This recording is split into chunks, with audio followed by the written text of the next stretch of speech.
about what it was like going back over your music to put this together, because that must have felt like a little bit of a journey through a time machine itself. Yeah, it was. It's 20 years is a long time, and so much has happened. And I'm one of those people who kind of ties music to memories. Or I hear a song and it takes me back to a place or a moment in time, or even just a feeling, the way I felt. But yeah, our music isn't something I really revisit very much. So going back and listening through all these old songs, and exactly where you were, where you recorded that, who produced it, where you were, who you were. That probably sounds funny, but we're all changing all the time, and I feel like I've changed so much in the last 20 years. But thinking of who you were 20 years ago, and this idiot kid in the studio recording these songs, and it was crazy to go back and relive everything and go through those memories, but really great too. There's so many good memories. A couple bad ones too in the middle, but mostly good memories. And it's I'm grateful for the last 20 years. It's been very good to us. We've seen so many bands come and go. Bands that we start out with in the States. South African bands that we used to play with back in the day that have kind of come and go and gone by the wayside, and we're still here doing it. So I feel fortunate, and people still care, Yeah. People still want to, buy our albums and come to the shows. I just feel like we're in a very fortunate position, and I never want to lose sight of that. I always want to remain grateful for that. Do you think there's a secret to that longevity? Because I've been a music journalist now for 25 years, and like you said, I've seen bands come and go that I thought would last 30 years, and they've done one album and they've disappeared. Is there a secret to you guys and your longevity? Because you've been not only around for 20 years, you've been successful for 20 years, and that's rare. I think it's different for every band. I think there have been some great bands that have been unfortunate enough to be signed to a label that maybe doesn't care about them, and then they fall victim to politics and getting dropped and so on. But I think our success has been a combination of factors. I think hard work is definitely a big part of that. We're not scared to roll our sleeves up and get out on the road and put in the work, and we've sacrificed a lot for that, and you have to essentially sacrifice your personal life to be able to be on the road, for months on end, and it is hard, but it really is what it takes, But yeah, I think it's a combination of that, talent. Hopefully, I'd like to think we're good at what we do, and we write good music and perform it adequately on stage. And then there's probably a bit of luck involved there too, and maybe the record label thing comes into that. Being lucky enough to be signed to a label that believes in you, have people behind you that will push you and work for you. So I think it's a combination of all three of those things, and probably many more. But again, I think it's different for every band. But yeah, I think hard work is a big part of that. If you're not willing to put the hours in and the time and make the sacrifices, it's probably not going to work out, for you in the long run. Definitely. You are a hard-working band, and you're a band that tours a lot. Has the last couple of years been very strange for you when the world has been closed and you haven't been able to tour? Yes, it was a big change for us. We're a live band, first and foremost, and we love playing live too, so to have that carpet kind of pulled out under you um, it was weird. It was daunting. It was a little sad. I mean, this is something. It's something we love to do, and being able to get on the stage and play music, and then having that taken away and not knowing when or if it's ever going to come back.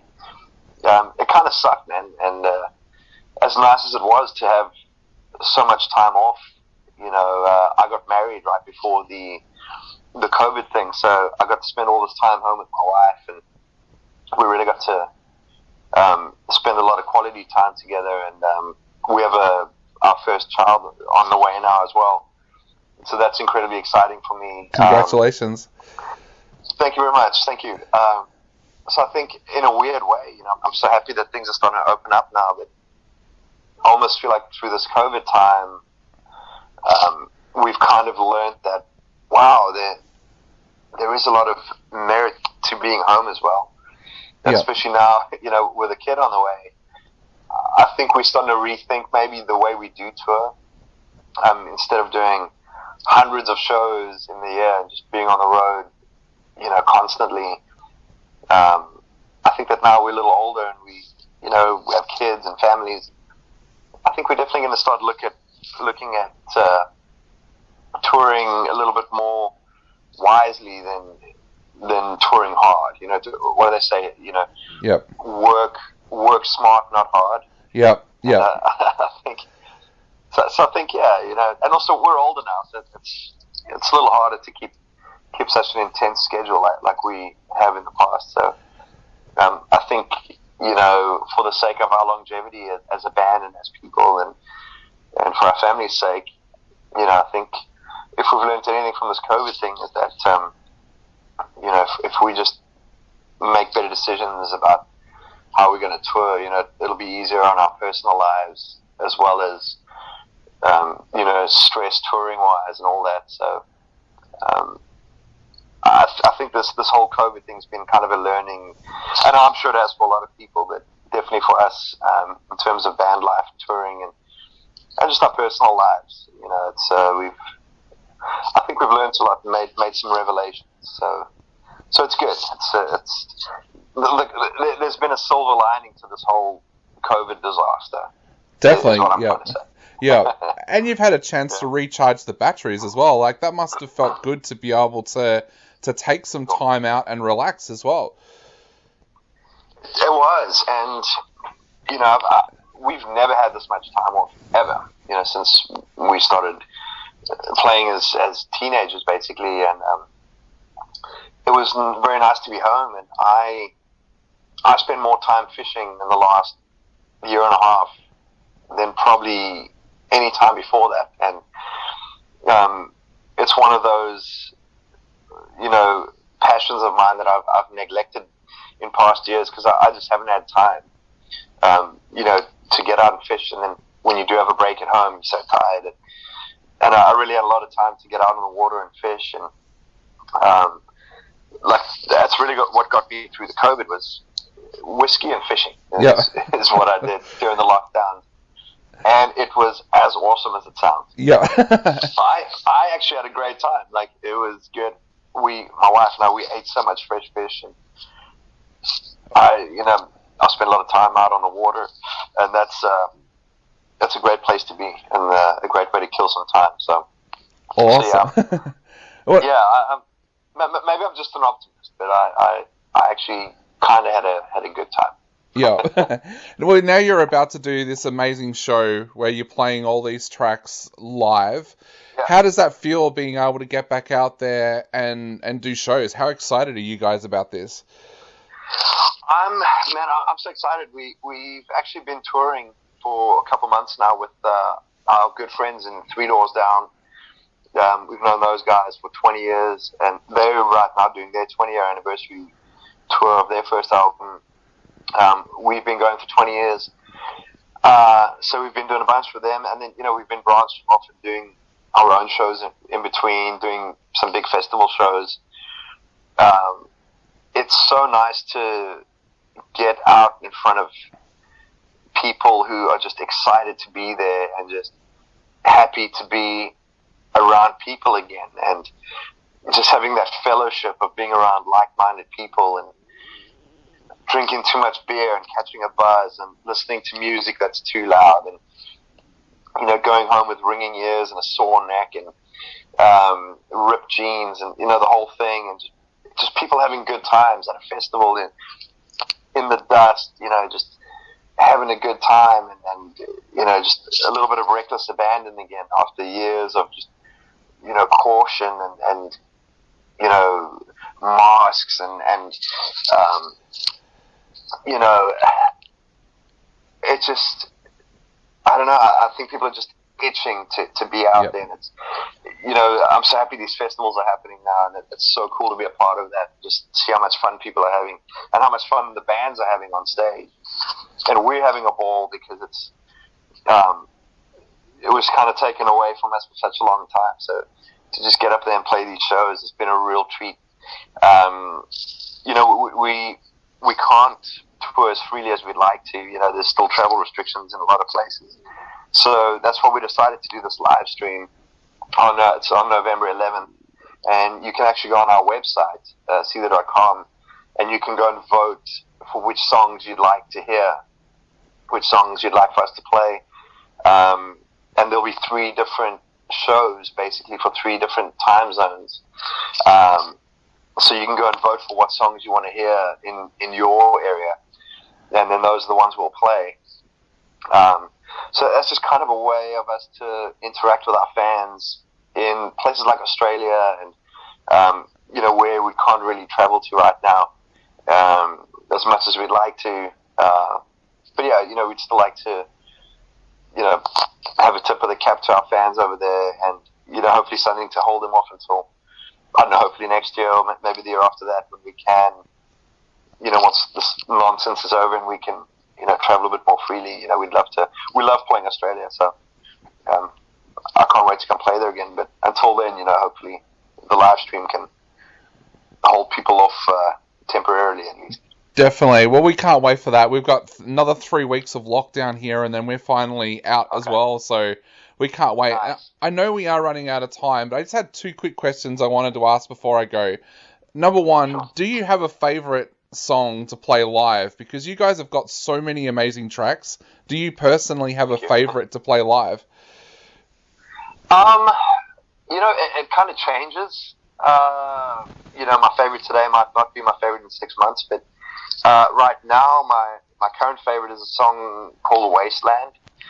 It's actually our new single, and I like it because it is new, and it's got that whole novelty factor.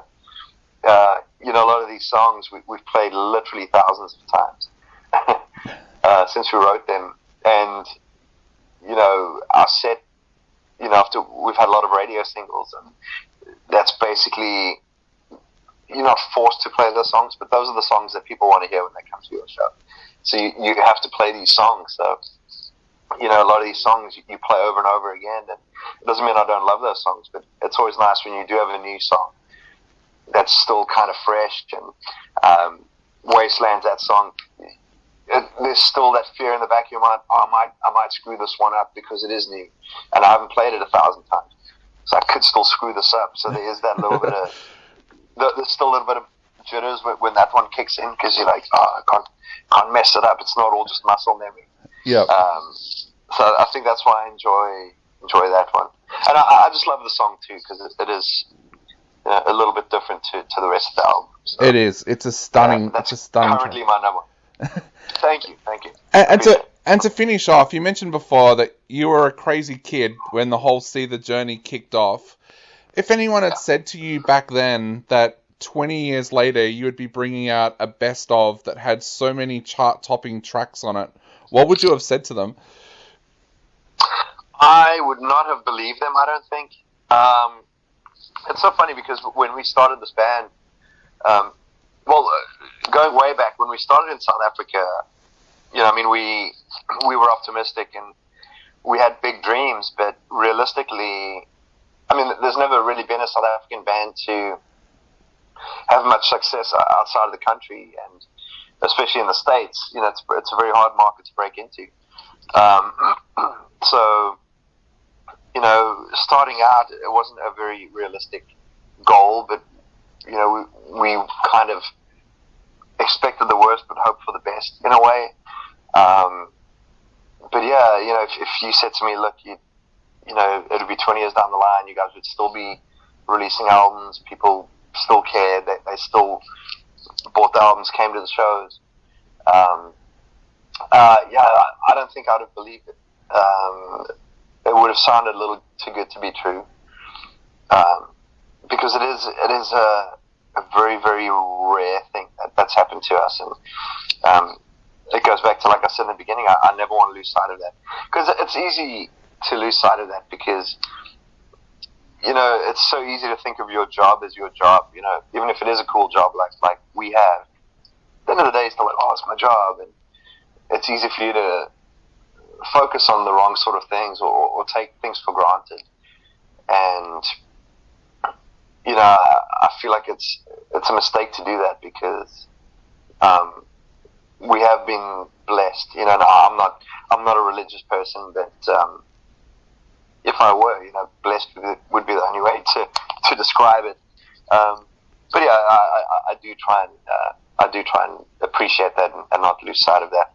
And yeah, if I could go back and talk to my 20-year-old self, I'd be like, "Hey, kid, it's going to get crazy. Fasten your seatbelts, and just have a good time. There's good things ahead. It's not all rosy, and it's unrealistic to think that that's even possible. But it's been a good 20 years. I don't think I'd change anything if I were able to." Well, mate,